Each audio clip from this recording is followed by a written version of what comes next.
Hey, thanks for joining me. So I order a bunch of comics from that I mention often, that Facebook page that I follow where people are selling comics, and sometimes I go, there's a little bit of a dry spell and I don't know what I've got on the way, and then sometimes I'm very much like aware and cannot wait for something to show up. I kind of forgot I had this one on the way. I forgot that I even fucking bought the thing. I don't know how long it was. I don't think it was very long from the time that I bought it, from the time the guy got it in the mail. But I just, when I flipped open the box, it was kind of huge. I'm like, what the hell did I order? I don't even remember. And then I see this. I'm like, oh, right. Did I order this? I must have. So Batman, Tim Sale, Batman Noir, The Long Halloween, and it's the entire thing. It is a thick-ass book. So it's the entire Long Halloween series. I have read The Long Halloween once, years ago. My younger brother has it, and I read his copies. And I don't remember anything about it except that I enjoyed it. I liked it a lot. But I don't remember anything from the story. My brother himself has reviewed all the comics individually on his channel, so you can go check it out there. One of these days, I will probably go over The Long Halloween in a one-by-one. I am not doing that here. I am not here to talk about the story. I was shocked at how much I liked the art from Tim Sale. Now, I've always liked Tim Sale. When I was first introduced to his work, he took over for Jim Lee drawing Deathblow, and I struggled with that so much because at that time, the work that Jim Lee did on Deathblow was the last time that I was just absolutely flabbergasted, blown away by Jim Lee's art. Jim Lee for the longest time was like this untouchable art god to me, and I loved his Uncanny X-Men work, and then of course on regular X-Men, then he got onto Wildcats and did all these different things, and it was all kind of diminishing returns after the first few issues of the regular X-Men series for me, but I wasn't acknowledging it. I had a hard time admitting that his art had kind of changed in a way that wasn't as exciting to me as it used to be. But that Deathblow stuff, the art, the story sucks. The story is boring, god-awful, dumb shit because he's got Brandon Choi writing, and that guy can't write his fucking way out of a paper bag. It's so boring. It's so cliche. There's nothing good that Brandon Choi has ever written, ever, anywhere, ever. But I didn't care for Tim Sale's art taking over after Jim Lee because it just wasn't the same. But as it went along on Deathblow, I kept reading it, and I kind of was into it, and then I kind of lost track, and then whatever the time frame was, Tim Sale went off, hooked up with Jeff Loeb, and then he did this Batman Noir, or not the Noir, but the Long Halloween, and I was aware of it, but again, I didn't read it because I didn't care, I don't know, but it wasn't until my brother handed it off to me and said, this is really good, you should read this, and I did, and I liked it. But again, that was the only time I've ever seen it, was at one time, and I don't remember anything about the story except that kind of hit all the major Batman villains. It's kind of like Jim Lee doing Hush. It's like we're going to do 12 issues and we're going to run through the entire Batman's rogue villain and have big defining moments with Batman and all the villains and Catwoman and all this stuff, blah, blah, blah. I don't remember anything about the story except I liked it. But I just wanted to get into this for the art. I decided that I wasn't going to read the story, or I mean, I will eventually, but I just want to do the art. And what I was shocked at is, like, yes, I've seen Tim Sale's work. I've seen it in the books colored. And in those books, the Long Halloween books, it was kind of like a flat coloring style. And I didn't mind it. I didn't mind it at all. But holy shit, have I reevaluated my opinion? I think Tim Sale works best in black and white. I feel like this is like the spiritual successor, in a way, even though they were going on at the same time, to Frank Miller's Sin City style. But in maybe better. Maybe better than Frank Miller's Sin City style. Now, I am aware that Frank Miller did not originate black and white comics, nor did Frank Miller originate that heavily shadowed film noir style. I understand all that. But his Sin City stuff, I started collecting it pretty early on. I missed the Hard Goodbye, but the second storyline he did, A Dame to Kill For, I started collecting that, and I was blown away as an artist, like a burgeoning artist myself at the time, a young teenager. Just seeing the art in black and white by Frank Miller in Sin City. It wasn't superhero stuff. It was just guys with guns and trench coats and hot girls that were half naked all the time. I was just super into it. And I loved everything Frank did on Sin City. Every series, every comic he did, I enjoyed. And then he just stopped making them. And so looking at this stuff, I'm like, this feels the same. Now, is it just because it's black and white? No, but it's because of the heavy use of shadow. Like this figure, I don't know who this is supposed to be, but like you're not seeing the outline of his outfit. You're not seeing the folds in his jacket. It's just the black is hiding him, and you're just seeing the highlights of the head, the blinds, the hat. It feels like a Sin City thing. But as it just goes on, I'm like, this works so much better in black and white than it does in color. I love the cat and the pumpkin drawing there. 1996, I'd been out of high school for 1 year. It feels like a million years ago. But it's kind of weird to me to be looking at this stuff and being so blown away. It feels so fresh, so interesting. It feels like Frank Miller, but not like a copy of his art style, but a similar vibe that is just as good, if not better, than what Frank did. And that's a big deal. I love these overhead shots, the details on the backgrounds, the carpet, the fireplace, the shadows through the wall or through the blinds. And I'm going to have to flip through a lot of this and go fast because it's a huge book and we don't want to go forever. But I just kind of wanted to show and just... Now, I can imagine some people saying, like, yeah, all I see is Frank Miller. It's just him ripping off that style. I guess that's a valid thing, like that shot, this full silhouette. I could see that being Frank Miller. In fact, if you were to show this to me out of context, I might guess Frank Miller, Sin City. I could totally see it, but when it's, in my opinion, just as good as anything Frank did, because a lot of artists will be an inspiration and like the start of an artistic style. Jim Lee was one of those guys. He started drawing and he had just a legion of imitators, and like almost none of them were as good. Same with Silvestri, same with Liefeld, McFarlane. But when you have a guy who starts an art style and all these people are trying to imitate it and they're not as good. But in this case, I don't know that I'd say that Tim Sale was trying to imitate Frank Miller. I don't know. Maybe he was. It looks like it could be. But in my opinion, would you do it as good or better? I'm like, you know what? Go. Do it. Look at this double page spread. He does an interesting Catwoman. He makes her a little bit thicker, a little bit beefier, not this slender kind of slinky cat. Like I don't know if it's a conscious choice to make her kind of unattractive in a way, or if that's just how he draws and that's just the natural evolution of the way his art looks. But I like it. It makes her look different, kind of thicker and beefier. It works. And I really like it. I'm not a huge fan of the cat outfit with the whiskers on it, but that's a small thing. It's an interesting choice that they use this shot right there. And that's what they chose for the cover. Out of all the things they have, I mean, I guess it's as good as anything else, but it's an interesting thing that they chose that to be the cover.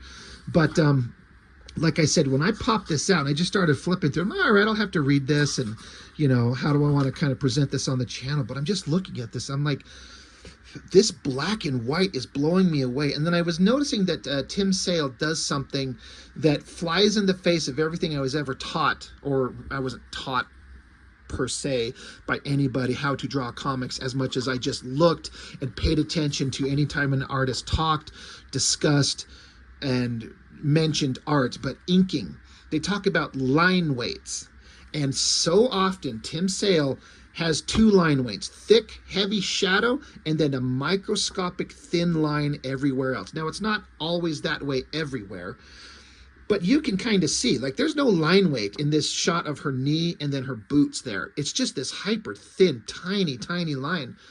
And so it shows that even though most artists would tell you need to have line weights, vary the thickness of it, it gives it a life and a bounce and a liveliness to the ink line. Yes, but if you're really good and have a natural little special something, a little spark, You can do the exact fucking opposite and it works in a way that anybody else trying to do this, it wouldn't work, but he makes it work. Somehow it's balanced. I think he's got a composition to his eye, Tim Sale does, to his art to make everything flow, kind of like the way that Mike Mignola, one of the best things about him is his composition, the balance of blacks and whites, and just showing you the important elements. All that you need to see is right there. Like this whole panel is just mostly black as she jumps off the bridge, and you got that little silhouette of her up there. Compositionally, it follows, it flows, and it works perfectly.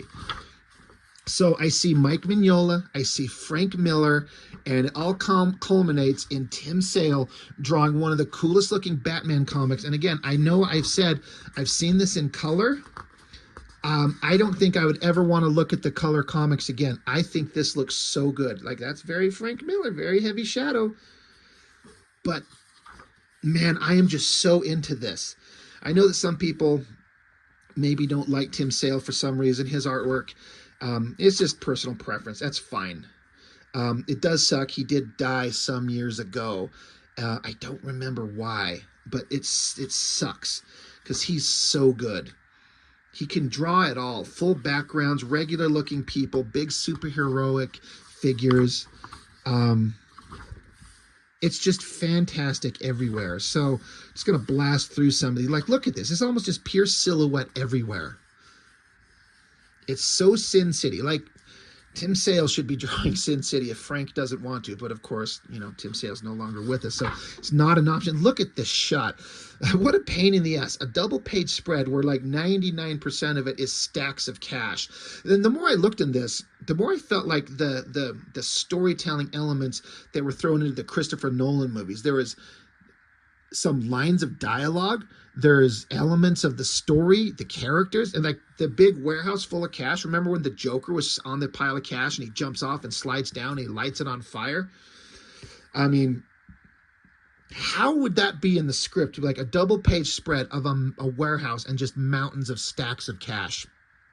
How do you draw that? What a pain in the ass. It works. It reads.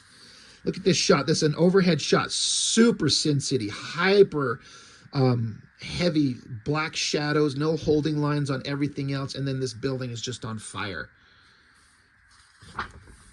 Exploding house. Great starting shot of Batman there. Yeah, I gotta just get busted through some of this stuff.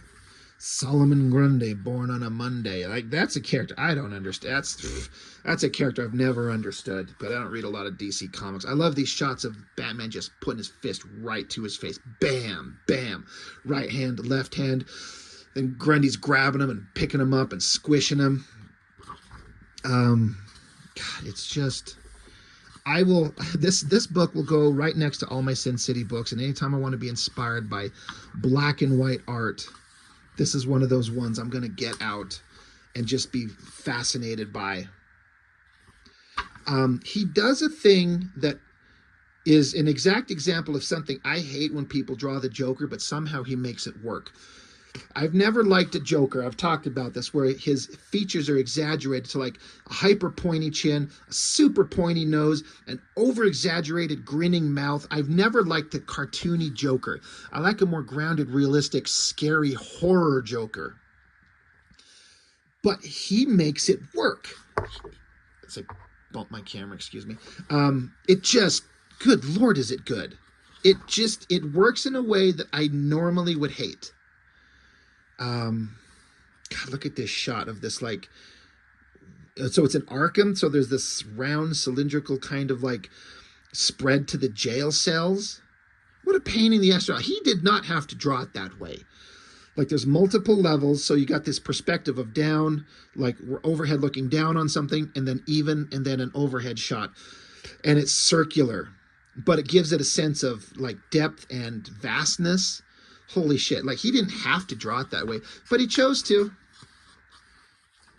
Fantastic. That Joker, that creepy, like with the teeth, I normally would not like that, but he makes it work. And then it's snowy. The little blobs of circles everywhere to show falling snow. Such a simple visual language to show that it's snowing. And it works. Look at those teeth on that. I shouldn't like it, but I do. And there are some better shots of the Joker that we get into here. Gonna be zipping through. But yeah, I was lucky enough to find this thing. I don't remember what I paid. All I know is I don't pay a lot for anything. Like if somebody's like, I want this for $100, oh, you can kiss my ass. I ain't gonna pay that. But I can't remember what I paid for it, but it wasn't a lot. Look at this side shot of the Joker and those weird mismatched, goofy line work of his teeth. It's awesome. So, and again, he can draw like fat, overweight ladies. Some people just can't do that kind of stuff. Skinny nobodies. Like, it's not just all superheroic figures. Oh, there's a picture of a yacht. There's a comic I reviewed recently where there was a yacht and the artist just refuses to fucking draw it. He won't look up reference. He won't draw anything that looks like a real yacht on the outside or the inside or the outside of the frickin' boat itself, like seeing it in water. That comic will be coming up shortly. It's issue 2 of a certain thing. We won't mention that because I don't need to. Compare this to that artist. Man, Tim Sale is just in orders of magnitude 1,000 times better. But did Tim Sale ever get the recognition that the other guy did? That's an awesome shot. Got a bulging package, doesn't he? But yeah, if you haven't read The Long Halloween, I recommend it. And I'm saying that, like I said, I can't remember the story. I just remember I liked it. Holy shit, look at this double-page spread at the inside of, I'm guessing, Wayne Manor. God damn. Like, look at the attention paid to the detail on all the wall and the fixtures, the windows, and the vast giant window in the background here with the drapery, the bricks. Holy shit, is that a good shot? It feels so vast, like a massive, almost like Dracula's castle. God damn, is that good? I love that this is bigger than your regular standard comic. Like, you know, regular comic is only this big, you know, so it's not quite an artist edition, but it's, I don't know what the term for this kind of size of work is, but it's bigger. And so it just makes the artwork stand out all that more beautiful. I love this shot here where it's like a painting on the wall of Bruce Wayne's parents. So it's drawn this sketchy kind of painterly look with ink to keep it faded, but you still recognize what it is. I love this exterior shot. Just, God, it makes me just love black and white comics so much. With what you can do with just black and white. These gnarled branches on the trees.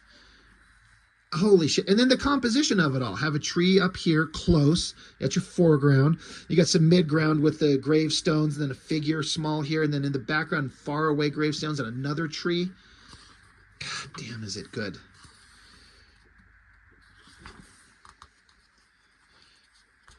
Realistic detail paid to the gun.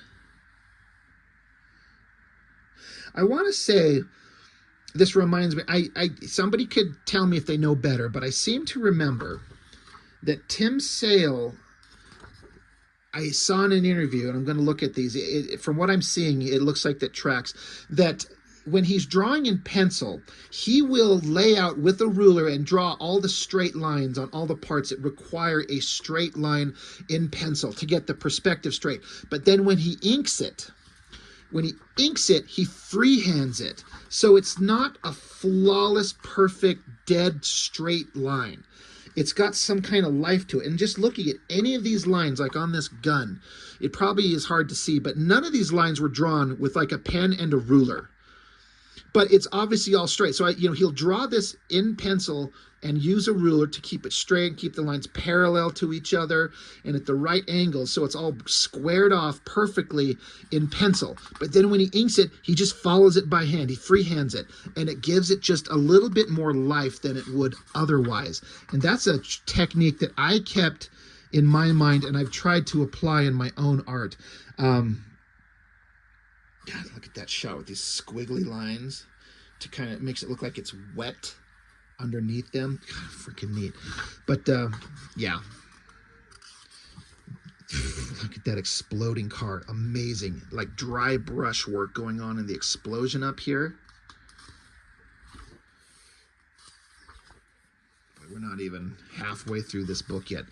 Wayne Manor looks awesome there. We're getting, what's her name? Poison Ivy. Interesting way to illustrate here, just surrounded by leaves and stuff. Look at this shot. I haven't read the story, so I'm not sure. Is this Bruce Wayne? Getting kind of enveloped by poison ivy with all the leaves everywhere. Creepy. Awesome. So fun. Yeah, 1996. I was just 1 year out of high school. And like I said, that feels like a million years ago to me. Another great spread. Gotham Penitentiary. That is straight out of Sin City right there. The full silhouette, the beady eyes. Oh, man. I wonder if Frank Miller saw this shit and it pisses him off. I'd like to think that he'd be impressed and respectful to the art, but then maybe he's like, oh, you guys are just ripping me off. Like, I tried to make this stuff popular. I did make it popular, and you're just trying to emulate that and steal his thunder. But when it's this good, I would like to think somebody like Frank would just be like, you know what? Well done. So I don't know. I like to think that Tim Sale didn't fucking care either at the time. He's like, you know what? I'm just going to draw how I want, and it works. And it just looks fantastic. Love that shot of Catwoman as she's leaping up here, the twisting of the body. Again, so we had snow before, now we got rain. Just some lines coming down, these little sketchy lines in the background to imply rain. Little bits of drops of water everywhere, like it's coming off her chin there.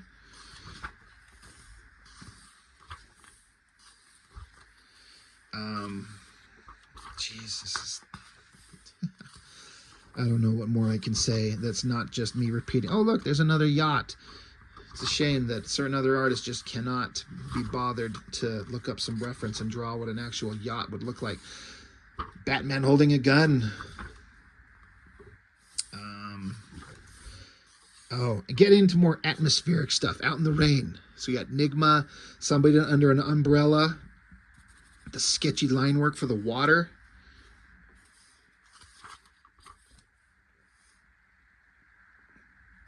That's interesting. Shot all around him, but didn't kill him.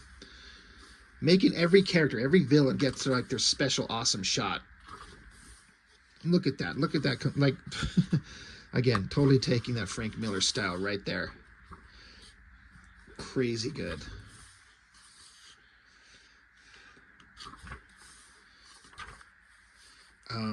Love the muscular anatomy going. He looks thick and heavy and strong.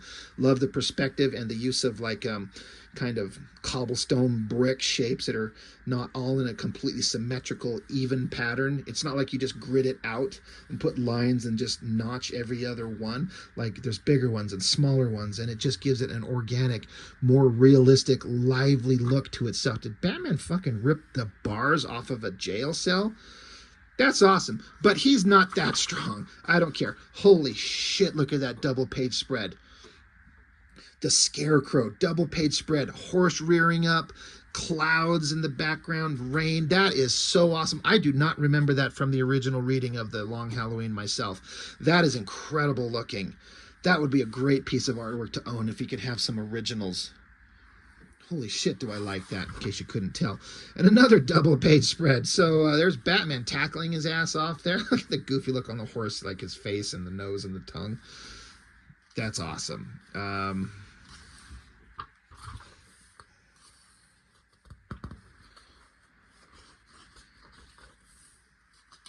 Let's just keep blasting through this stuff. Alleyway shot, bricks, silhouettes. Could run into Marv going up these things. Or Miho, that would be awesome.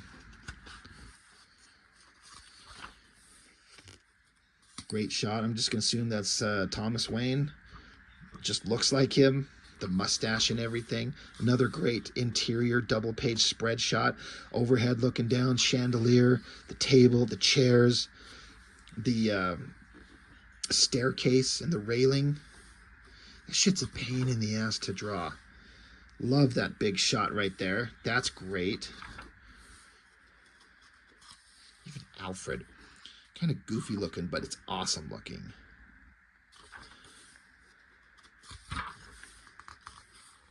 Let's keep blasting through it. Again, look at the Catwoman. Most artists draw her like a cat. So you think skinny, light on her feet, slender, small, petite. That's what I think of. She bulks her up. She looks thick. She looks like a weightlifter, but she's still attractive. I don't care for like, I look at that and I almost think, for some reason, I think mouse, not cat. Don't like the whiskers, but it's fine. And then the tail, you know, it's not my favorite Catwoman outfit design, but it's fine. It works. That's interesting. Just a big hand, almost as the size of my own hand, is that size of that image right there holding the coin. More just fantastic backgrounds. Staircase. What a pain in the ass that would be to draw, to keep in perspective as it curves around. I don't even know how you do that. I know there's like techniques to employ to make sure everything stays in perspective correctly, but I don't even know where I would start. I have no idea how to do that. Jesus, look at that. A black and white nighttime fireworks scene. And it works. You can tell he just probably patterned these things out in pencil. He takes his brush. Let me get mine. Takes his brush, dabs it in his ink, and he just does some dots, and he just kind of dots them in. Varying the line weights, and then over here, with these lines over here with this brush, he's just squiggling these things out. And it's a fireworks scene. And what a composition underneath this bridge. Have like the column supporting the bridge coming up across the top. Got the pier. God, look at that bridge extending into the distance there. God damn, is it good. I am loving this. Fan-freaking-tastic.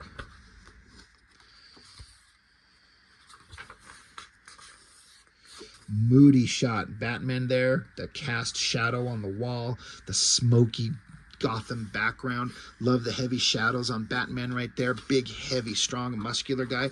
I mean, that's not too far off of the absolute Batman version. I mean, it's close, right? It's a big, beefy guy, except the absolute Batman version's a little bit more, a little bigger. More fireworks shots. That's awesome. Let's just keep it going. Oh man, that was his Scarecrow. What a creepy design. There, look at that Catwoman again. Not worried about making her sexy or fuckable. So many artists, myself included, when you got the opportunity to draw the hot girl, like she's got to look fuckable. She has to have that sex appeal. I don't think he's worried about that. He's worried about the emotion and the character more than anything else. Big, thick, heavy, like abs and thighs, and it works. I'm digging it so much. Boy, she's almost grabbing his bat junk. Which, I mean, come on, it's Catwoman. Like, that looks awesome. I love that shot. Let's keep it going. Another heavily shadowed shot right there.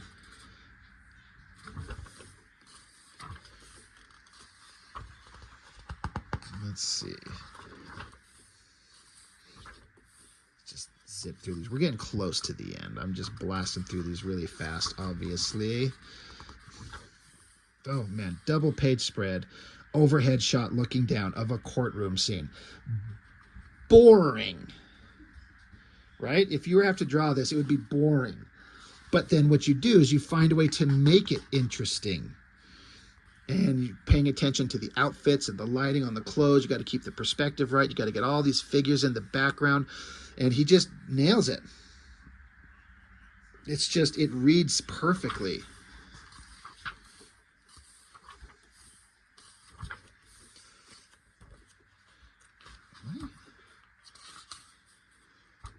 Is this how they're showing the origin of Two-Face? Again, I haven't read this in so long. I don't remember anything. Solomon Grundy. Again, that character, I do not I do not get it. Love those shots of Batman.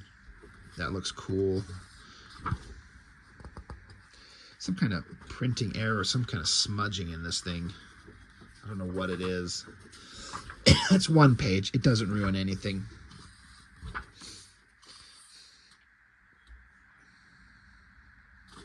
Let's see.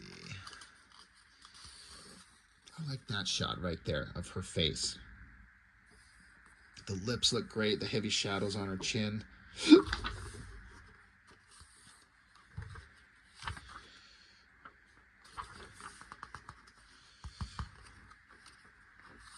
It's getting harder to grab these pages and turn them as I get towards the back. Come on. Great use of lighting with the flashlight. Turns the flashlight on. The uplighting there.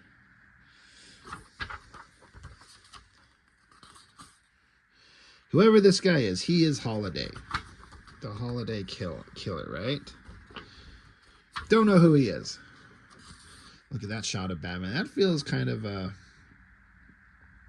don't know, all that extra gear he's wearing. Oh, he was the cop. Okay, right. He was in disguise. Gotcha. I understand what's going on. But, let's see. We're basically towards the end. This is all good stuff. This is all... I feel like there's such a big influence that this story had on the Batman movies that followed it. Look at that shot. Holy shit. Is that... Oh, bumping the camera.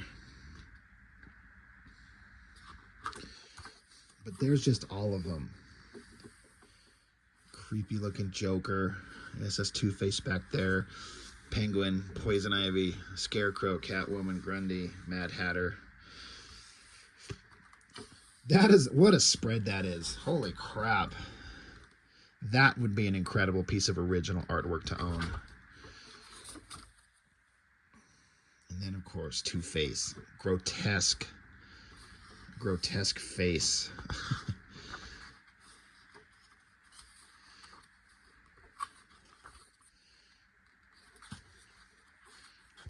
We're just about towards the end. Let's get to skipping through here. Love this overhead shot of the city, the buildings. Like, you just kind of fade it out towards the bottom. You don't need to have everything kind of converge down there. Like, when you're that high up, you probably wouldn't be able to see the bottom very well. So just kind of have the line work fade out, and it works. Love that silhouette of Two-Face. That is badass. That works really well. Oh man, that shot right there of Two-Face. Again, the grotesqueness of it. Little spindly bits hanging off his face. The long Halloween is over. Oh man. Look at that.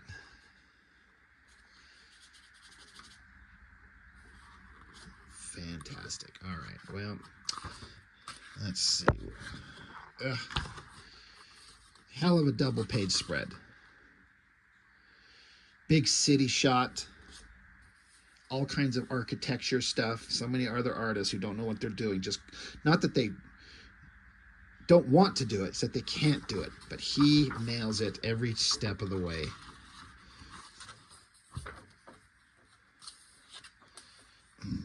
And then, if I remember correctly, there's some sketches and stuff. This stuff I really dig. Some, you know, working out ideas, like chapter breaks, or the, you know, for the different pages. I like these things in pencil for the Riddler. You just always need to see the artist's sketches and working out ideas. So that's it. So yeah, I blasted through the whole thing pretty quickly for obvious reasons, because that's a big ass book. But man, I've just got a whole new appreciation for what Tim Sale did. This stuff is just fantastic, and I love this thing.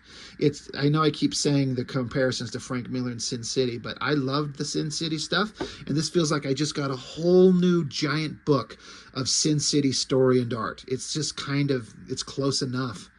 And Tim Sale, like, it sucks that he's gone. He was amazing. My favorite thing that he's done is the Superman for All Seasons. I reviewed those a long time ago. I should probably bust them out and revisit them, because it's been more than 2 years since I did. I've got a much bigger following now than I did when I first did them. I should show them again. They're so fantastic.